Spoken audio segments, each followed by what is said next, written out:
नमस्कार, हमारे नए वीडियो में आपका स्वागत है। अगर आपको धन संबंधित समस्याएं हैं, अगर आपको हमेशा आर्थिक हानि होती है, कर्ज बढ़ता जा रहा है, तो ये वीडियो आपके लिए है। इस वीडियो में मैं घोर कष्ट उद्धरण स्तोत्र की एक ऐसी विधि और ऐसा उपचार आपको बताने जा रहा हूँ जिसके माध्यम से आपके जीवन के सभी प्रकार से आर्थिक जो कष्ट है वो निवारण होंगे और आपके जीवन में जो धन की कमी है वो पूरी की पूरी तरीके से नष्ट हो जाएगी। आपका जो पूर्ण तरीके से आर्थिक प्रश्न है वो सॉल्व हो जाएगा और अगर कर्ज है तो वो भी नष्ट हो जाएगा। तो इस तरीके से अगर घोर कष्ट उद्धरण स्तोत्र की आप दिव्य विधि सुनना चाहते हैं तो इस वीडियो को एंड तक पूरी तरीके से देखिए, जिसकी वजह से आपको पूरी की पूरी विधि समझ में आएगी। और अगर आपको पूरी की पूरी विधि समझ में आएगी तो ही आप वो सारी चीज़ें कर पाएंगे। अगर कुछ आधा सुन के करेंगे तो उसका कोई भी फल प्राप्त नहीं होगा। तो वीडियो को शुरू करते हैं और साथ में ही हमारे चैनल को सब्सक्राइब करें, वीडियो को लाइक करें और ज़्यादा से ज़्यादा लोगों तक इन्हें पहुँचाइए। तो जो घोर कष्ट उद्धरण स्तोत्र है उसके बारे में तो आप सभी लोग जानते हैं। परमहंस परिव्राजकाचार्य श्रीमद् वासुदेवानंद सरस्वती स्वामी महाराज जी द्वारा रचित ये जो घोर कष्ट उद्धरण स्तोत्र है वो हर किसी के वो जीवन के ऊपर जो भी समस्याएं हैं उनके ऊपर एक उत्तम इलाज है, एक उत्कृष्ट इलाज है। अगर आप घोर कष्ट उद्धरण स्तोत्र हर रोज़ पढ़ते हैं तो इस स्तोत्र के माध्यम से आपके जीवन के ऊपर दत्तात्रेय की कृपा निश्चित होकर ही रहती है। ऐसे एक नहीं दो नहीं, ऐसे हजारों भक्त हैं जिन्होंने घोर कष्ट उद्धरण स्तोत्र का अनुभव लिया है। जितना भी ज़्यादा आप इसका पाठ करोगे तो उतना ही दत्तात्रेय भगवान का आपके ऊपर जो भक्ति भाव है वो बढ़ता जाता है और भगवान दत्तात्रेय धीरे धीरे आपके ऊपर प्यार करने लगते हैं और आपको प्रसन्न भी होते हैं। तो इस तरीके से ये जो दिव्य स्तोत्र है जो भगवान दत्तात्रेय का खुद वहाँ पे सिद्ध स्तोत्र कहा गया है और जो परमहंस परिव्राजकाचार्य श्रीमद् वासुदेवानंद सरस्वती स्वामी महाराज जी जैसे दत्तावतारी भी ये स्तोत्र अगर बोलते हैं कि इससे समस्त कष्टों का निवारण हो सकता है तो इस स्तोत्र की क्या प्रतिभा रही होगी ये आप सोच सकते हैं। परमहंस परिव्राजकाचार्य श्रीमद् वासुदेवानंद सरस्वती स्वामी महाराज जी से अभी तक 100 या 150 सालों बाद भी ये जो स्तोत्र है वो उतना ही अच्छा फल देता है। कलियुग में वैसे तो बहुत सी ऐसी साधनाएं हैं जो गुप्त रूप से कार्य करती है, परंतु जो परमहंस परिव्राजकाचार्य श्रीमद् वासुदेवानंद सरस्वती स्वामी महाराज जी जैसे जो दत्त पंथ के या फिर किसी भी पंथ के सिद्ध पुरुष होते हैं उनके द्वारा जो की गई हुई रचना है वो इस तरीके से होती है, वो किसी भी युग में वैसा ही फल देती है। उसमें से एक श्रेष्ठ स्तोत्र है घोर कष्ट उद्धरण स्तोत्र। अगर आपको आर्थिक समस्या है, अगर आपको पैशाचिक समस्या है, आपके यहाँ पे तंत्र मंत्र की बाधाएं है, ये समस्त प्रकार के जो भी प्रॉब्लम है उनके ऊपर एक ही सॉल्यूशन है, वो है घोर कष्ट उद्धरण स्तोत्र। इस तरीके से ये जो दिव्य घोर कष्ट उद्धरण स्तोत्र है उसके जितने भी मैं अनुभव बताना चाहूँ उतना कम है। तो 2 या 3 अनुभव मैं आपके साथ शेयर करना चाहूँगा। तो ये मेरे खुद के अनुभव नहीं है, इसमें से कुछ मेरे अनुभव है और कुछ हमारे जो गुरु बंधु है उन्होंने खुद जो देखी है चीज़ें वो मैं बताना चाहूँगा। तो उसमें से सबसे पहला अनुभव मैं आपके साथ शेयर करना चाहूँगा। तो ऐसे ही हमारे गुरु बंधु थे, तो जो गुरु बंधु ने ये सब चीज़ें उन्हें उनके खुद के आंखों से देखी है वो चीज़ें मैं आपके साथ शेयर करना चाहूँगा। और ये जो अनुभव है इसके बाद मैं आपको विधि और बाकी की सारी चीज़ें बताना चाहूँगा। तो वो एक जगह पे ट्रेन से जा रहे थे, तो ट्रेन में उनको और एक ऐसा ही दोस्त मिल गया। ये दोनों बातें करते हुए एक स्टेशन पर उतर जाते हैं, बम्बई में एक किसी स्टेशन पर उतर जाते हैं। वहाँ पे इनकी दोस्ती हो जाती है और ये दोनों भी यूपी में आगे जाने वाले होते हैं। तो 3 दिन पहले इनकी मुलाकात होती है ट्रेन में और बाद में ये दोनों अपने घर चले जाते हैं। ये सब होने के बाद इनको 3 दिन बाद मिलना होता है। इन्होंने फ़ोन नंबर एक्सचेंज कर लिया था और बाकी की सारी चीज़ें थी। एक्चुअली उनका जो फ्रेंड था वहाँ पे जो मिला था उसको थोड़ी कैश लेकर जानी थी, उसकी वजह से ये थोड़ा टेंशन में था क्योंकि कैश बहुत बड़ी थी, तकरीबन 2 या 3 लाख रुपए थे जो वहाँ से ट्रेन से उसको लेकर जाने थे। तो इन्होंने ये अच्छे लगे इनको, जो साधक उनको मिले थे हमारे गुरु बंधु वो उनको अच्छे लगे, इसके लिए उन्होंने उनके साथ शेयर कर दिया कि हमें इतना सारा पैसा लेकर यहाँ पे वहाँ पे जाना है। तो हम 2-3 ट्रेन बदल कर या फिर बस से और बाकी का ट्रेन से इस तरीके से हम जाएंगे। तो उनका कुछ डिसाइड हुआ। उसके बाद ये 2 दिन पहले उन्होंने कॉल किया और जब वो निकले तो उस दिन रविवार था। तो उस दिन जब वो निकले तो वो दोनों भी पहले एक ट्रेन से गए, उसके बाद एक बस से उन्होंने आगे का जो भी प्रवास था वो किया। और जब वो अपने गंतव्य तक पहुँचे तब तक उनके कुछ फ्रेंड्स थे जो गुरुबंधु के मित्र थे नए वाले। तो उनके कुछ मित्र थे वो उनको लेने के लिए आ गए थे। तो वो अपने दोस्तों के साथ चले गए और ये भी अपने घर पे वापस आ गए। तो दोनों का भी यूपी में काम था। लेकिन ये जब जा रहे थे, इनके मित्र थे, तो अचानक से वो जो उनका कैश वाला दो बैग थे उनके पास, तो एक बैग अचानक से उनको नज़र नहीं आने लगा। तो उनको ऐसे संशय आ गया कि हमारे जो गुरुबंधु थे उन्होंने ही उनका पैसा लिया है। तो उस बैग में तकरीबन 60 या 70 हज़ार की रकम थी, लेकिन वो उनको मिल नहीं रही थी। तो उन्होंने उनको फ़ोन किया और उनको पूछा कि आप बुरा मत मानिए, लेकिन हमारे यहाँ से 50 से 60 हज़ार रुपये गायब है, तो अभी क्या किया जाए। तो वो टेंशन में भी आ गए थे क्योंकि उनका कोई महत्वपूर्ण काम था, कोई एक उनका व्यवहार ऐसा होने वाला था जो उनको अत्यंत ज़्यादा महत्वपूर्ण था। लेकिन वो 50 से 60 हज़ार रुपये का बैग मिल नहीं रहा था। तो ये सब चीज़ें होने के बाद वो ये भी टेंशन में आ गए, वो भी टेंशन में आ गए। तो वो दोनों 2 दिन के बाद वापस मिले और उन्होंने उनसे पूछा कि अभी आप मुझे बताइए कि ये सब क्या है, वरना मुझे पुलिस में जाना पड़ेगा। तो ये सब चीज़ें देखकर कुछ भी चीज़ हुए बिना ही हमारे जो गुरुबंधु थे उनके ऊपर ब्लेम आ गया। तो उन्होंने सीधे हमारे जो गुरु थे तो उनसे संपर्क किया और उनके पास जो कोई साधक थे उनके ज़रिए गुरु को पूछा कि इस तरीके की अभी समस्या है हमारे पास, हमारी कुछ गलती नहीं है, लेकिन जिनके साथ हम वहाँ पे गए हैं तो उन्होंने क्या किया है, उन्होंने बोला है कि मुझे 2 दिन में ये पैसा चाहिए और आपने पैसा लिया है। इसका मतलब है कि मुझ पर थोड़ा चोरी का ऐसा उन्होंने आरोप लगाया है। ये सब चीज़ें जब हमारे गुरुबंधु ने हमारे गुरुजी से कही तो उन्होंने कहा कि ठीक है, आप एक काम कीजिए, अपना जो दोस्त है उनको अभी लाइन पर ले लीजिए। फिर वो वही थे तो उन्होंने बोलने के लिए बोला। तो हमारे जो गुरु थे उन्होंने कहा एक काम करो, आप घोर कष्ट उद्धरण स्तोत्र के कम से कम 11 या 21 पाठ करना शुरू कर दो। और वो किस तरीके से करना है, आपको जल की संतत धारा लगाकर करनी है। और किस पर करनी है, तो आपके घर में जो भी भगवान शंकर जी की जो पिंड है उसके ऊपर संतत धारा लगाकर करनी है।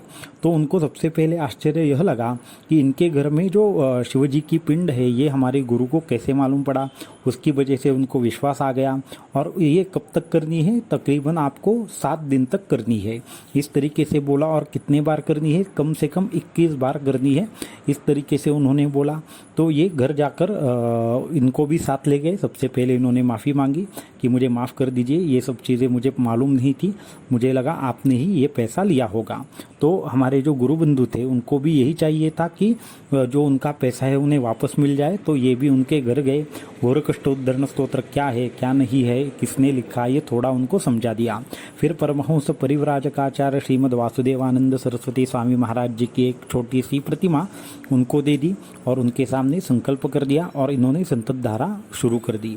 तो जैसे जैसे संतत धारा शुरू हुई वैसे वैसे 2 या 3 दिन हुए, लेकिन कुछ भी उसका अता पता नहीं हुआ। फिर अचानक से 5वें या 6ठे दिन इनका ही एक मित्र था जो गुरुबंधु के मित्र थे, उनको वो जो जिन मित्रों के साथ गए थे उनमें से एक मित्र था, वो अचानक से इनके घर में आकर एकदम से इनके पैर पड़ने लगा। उन्होंने बोला मुझे माफ़ कर दो, वो जो पैसे तुम्हारे थे वो मैं लौटा दूंगा, 2 दिनों में मुझे माफ़ कर दो। इसी तरीके से वो बोलने लगा। इनको कुछ समझ में नहीं आ रहा था। तो इन्होंने सबसे पहले उनसे पूछा कि अरे क्या हुआ बताओ। तो उसने कहा कि जब वो बैग वगैरह देख रहा था तो इनका जब ध्यान नहीं था तो एक छोटी बैग इन्होंने ले ली थी, उसके अंदर पैसे थे। वो पैसों का वो कहीं पे अलग जगह पे खर्च करने वाला था, परंतु 2 या 3 दिन से इनके सपनों में बहुत बड़ा नाग आ रहा है और साथ में ही इनको इधर उधर कोई ना कोई ऐसा एक दिव्य पुरुष दिख रहा है जो उनको हमेशा डरा धमका रहा है कि पैसे वापस दो वरना तुम्हारा अहित होगा, तुम जान से जाओगे। तो इस तरीके से जब सारी चीज़ें उन्होंने देखी तो वो डर गए और पैसे वापस देने के लिए चले आए।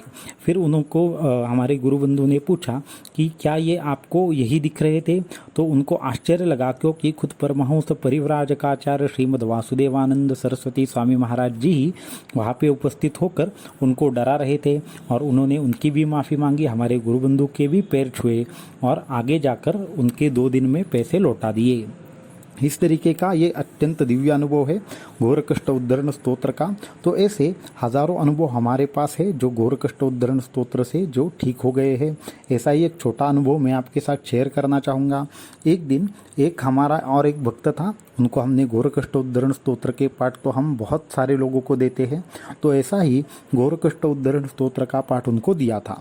तो हुआ ऐसे कि वो कहीं पे कन्याकुमारी के यहाँ पे घूमने के लिए गए थे, और हुआ ऐसे कि वो होटल में अपने 8-10 लोगों के साथ कहीं पे यात्रा पर थे। तो उस दिन उनको थोड़ी बीमारी वगैरह ऐसे लग रही थी, सुबह फीवर आया और बाकी के सारे लोग चले गए, लेकिन क्यों न जाने इनको कोई साथ ले जाना भूल गए या फिर इनको उठाया होगा, परंतु इनको बहुत दर्द हो रहा था, पूरा शरीर में पेन था, इसकी वजह से इनको ग्लानि आ गई होगी, इसकी वजह से बाकी सब लोग चले गए। फिर इनको थोड़ी देर बाद जब नींद आई तो आजू बाजू में कोई नहीं था, ये किसी को बुला रहे थे पर कोई आ नहीं रहा था। सिर्फ जिस होटल में रुके थे वहाँ का एक जो नौकर था वो उनके यहाँ पे आया और उन्होंने बोला कि बाकी सब लोग तो चले गए, वो शाम को आएंगे, आपको आराम करने के लिए बोला है। लेकिन इनको तो बहुत असहनीय दर्द हो रहा था, अब क्या किया जाए ये उनको समझ में नहीं आ रहा था। वो कैसे भी करके उन्होंने उस जो वहाँ पे एक नौकर था या फिर वेटर बोल सकते हैं आप उसको, उसके ज़रिए उनके बैग में जो परमहंस परिव्राजकाचार्य श्रीमद वासुदेवानंद सरस्वती स्वामी महाराज जी की एक छोटी प्रतिमा जो हमने दी थी वो उनको सामने रखने के लिए बोला। एक गिलास पानी लिया और वो पानी उस फोटो के सामने उन्होंने रख दिया, उस प्रतिमा के सामने रख दिया, और इन्होंने मन ही मन में घोर कष्ट उद्धरण स्तोत्र का पाठ शुरू कर दिया। और फिर ये वो पाठ करते करते ही सो गए, क्योंकि अभी ज़्यादा उठना तो पॉसिबल नहीं था। ये जो पूरा का पूरा पाठ है वो लेटकर ही कर रहे थे। तो फिर इनको नींद आ गई, और जब इनकी पूरी की पूरी तरीके से नींद में उनको एक सपना आया थोड़ी देर बाद कि एक कोई ऐसा सन्यासी है, वो आकर इनको पूरी की पूरी तरीके से अपने उनके मस्तिष्क में एक विशिष्ट प्रकार की विभूति लगाकर एकदम से अदृश्य हो गया, और ये खड़बड़ाकर जग गए। और जागृत होने के बाद इन्होंने देखा तो सच में उनके जो माथे पर विभूति थी, और उनको जो वहाँ पे जो आदमी खड़ा था उनको पूछा क्या कोई आया था क्या? तो उन्होंने कहा हाँ, एक सन्यासी आए थे और उन्होंने आपके लिए विभूति दी और उन्होंने हमें लगाने के लिए कहा। तो जब उनको बोला कि ये फ़ोटो की तरफ देखो, क्या यही थे? तो उन्होंने कहा हाँ यही थे। तो फिर परमहंस परिव्राजकाचार्य श्रीमद वासुदेवानंद सरस्वती स्वामी महाराज जी खुद आकर उनकी मदद कर गए। तब से वो नित्य नियम से हर रोज़ कम से कम 21 बार घोर कष्ट उद्धरण स्तोत्र का पाठ करते हैं। तो ऐसे अनेकों अनुभव है कि जिसके माध्यम से घोर कष्ट उद्धरण स्तोत्र ने हर किसी की सहायता की है। बुलाने पर भगवान दत्तात्रेय आए या फिर आपके गुरु आते हैं या फिर कोई भी हो, आपको किसी प्रकार से मदद मिलती ही है। परमहंस परिव्राजकाचार्य श्रीमद वासुदेवानंद सरस्वती स्वामी महाराज जी आज भी है, हमारे आजू बाजू है। आप अगर उनको कभी बुलाएंगे तो वो आपके लिए सहायता के लिए भी जरूर आएंगे, परंतु आप अगर सच्चे मन से उनको पुकारेंगे तो आएंगे, नहीं तो अगर आप उनकी परीक्षा देखोगे, उनकी शक्ति की परीक्षा देखना चाहोगे तो वो नहीं आएंगे। अब ये हुई अनुभवों की बात। अभी यहाँ से मैं विधि बताना शुरू कर देता हूँ, आप लोग विधि भी पूरा का पूरा ठीक से सुन लीजिए, वरना उस विधि के बगैर अगर आप कुछ चीज़ें करोगे तो आपको कभी भी किसी भी प्रकार से जो अनुभव है वो नहीं आएंगे। तो घोर कष्ट उद्धरण स्तोत्र तो आपको पता है, अगर आपको पता नहीं है तो डिस्क्रिप्शन में आपको मिल जाएगा। तो घोरात कष्टात उद्धरास्मान नमस्ते, इस तरीके से घोर कष्ट उद्धरण स्तोत्र आपका समस्त प्रकार के जो कष्ट है उसको नष्ट कर देता है। तो उसकी विधि यह है कि आपको सबसे पहले कलश की स्थापना करनी होगी। एक कलश लेना है, उसमें पानी डालना है, उसमें थोड़ा सा जो अपनी तुलसी होती है, तुलसी के पत्ते डालने होते हैं। उसके बाद एक नारियल लेना होता है। वो नारियल जो है वो परमहंस परिव्राजकाचार्य श्रीमद् वासुदेवानंद सरस्वती स्वामी महाराज जी की प्रतिमा के सामने रखे या फिर दत्तात्रेय की प्रतिमा के सामने रखे, उसको हल्दी कुमकुम लगाए और उस हल्दी कुमकुम के साथ वहाँ पे आपको क्या करना है, आपको संकल्प लेना है कि इस नारियल की पूजा जब तक हमारा आर्थिक कष्ट निवारण ना हो तब तक हम करने वाले हैं। और साथ में ही उस नारियल के सामने कम से कम आपको ओम द्राम दत्तात्रेयाय नमः का कम से कम एक माला जाप करना है। इस तरीके से उसको नारियल को अभिमंत्रित करके उस कलश पर उसकी स्थापना कर देनी है। और ये सब चीज़ें करने के बाद उस कलश को साक्षात सरस्वती और लक्ष्मी का स्वरूप मानकर उसको एक आपको क्या करना है, कहीं पे उसकी स्थापना कर देनी है और उसके सामने बैठकर आपको नीचे पीला वस्त्र डालकर बैठना है। और आपको कम से कम 21 दिन तक आपको घोर कष्ट उद्धरण स्तोत्र का पाठ करना है। इस तरीके से अगर आप घोर कष्ट उद्धरण स्तोत्र का पाठ करोगे तो आपको बहुत ही जल्द अच्छे रिजल्ट आना शुरू हो जाएगा। और आपको और एक चीज़ करनी है, ओम श्रीम दत्तात्रेयाय नमः, ओम श्रीम दत्तात्रेयाय नमः, इस मंत्र की पहले 11 माला करो, फिर घोर कष्ट उद्धरण स्तोत्र करो और बाद में ओम श्रीम दत्तात्रेयाय नमः इसकी 108 माला करो। और क्या रिज़ल्ट आता है वो हमें बताइए। अगर आपको इसकी विधि जानने में या फिर कोई भी चीज़ करने में अगर परेशानी आ रही है तो upaytantra7@gmail.com पर हमें ईमेल कर सकते हैं, या फिर अगर आपके पास हमारा नंबर है तो हमें पूछ सकते हैं। तो इस तरीके से अगर आप घोर कष्ट उद्धरण स्तोत्र का पाठ करोगे तो आपको समस्त प्रकार की संकटों से मुक्ति मिल जाएगी और आपको जो भी प्रॉब्लम है वो सारे के सारे नष्ट हो जाएंगे। अवधूत चिंतन श्री गुरुदेव।